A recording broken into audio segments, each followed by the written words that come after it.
Only News 3 exposed important safety inspections in many cases here in Madison were not getting done. And now city inspectors are looking over recently installed heating and cooling systems. Earlier this month, 61 of 70 Madison homeowners told News 3 after their new furnace was installed, the city did not follow up with an inspection. The 19's David Douglas has an update now on his investigation. David. And we have good news to report tonight, Eric and Sarah. Homeowners who had furnaces installed in some cases more than a year ago who never received an inspection are getting calls from city staff and having those important safety checks made.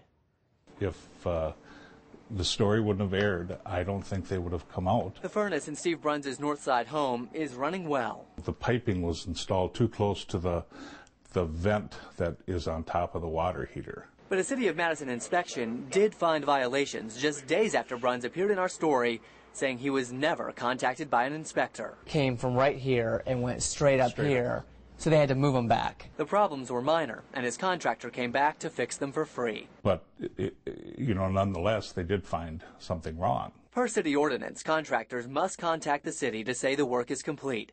A News 3 investigation found that wasn't happening, but also that building inspection officials weren't following up with as many homeowners as they suggested. So they do go follow up and see if the work was done?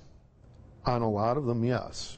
I'd like to say most of them, but there are some that never get inspected. Since our report, things have changed. What we need to do is follow up more fastidiously with the installers to make sure that they do that, and George has put a program in place to get that done. Madison's Mayor Dave Cheslevich feels confident building inspection will do a better job following up on open permits, but his opponent in an upcoming election has another suggestion. I had already suggested that at least one position be eliminated from the mayor's office, and that a portion of the savings be used for an additional person in building inspection.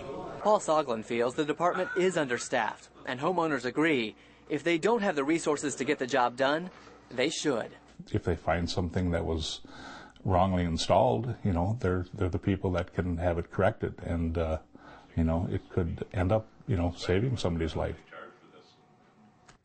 George Hank, the city's building inspection director, says they do have enough staff, as does the mayor. His spokesperson tells me they've added positions to building inspection over the last few years. And the city will now be sending a letter to homeowners with open permits asking them to demand an inspection before they make payment on the final work. So, David, what about the city working with the contractors on this to make sure it happens? Well, they're actually going to put together a training session for those contractors, Sarah. Get everybody together, get everyone up to speed. And Hank tells me since our story aired, more contractors are calling them, letting them know work is ready for inspection. Great piece of reporting. David Douglas tonight. David, thank you very much.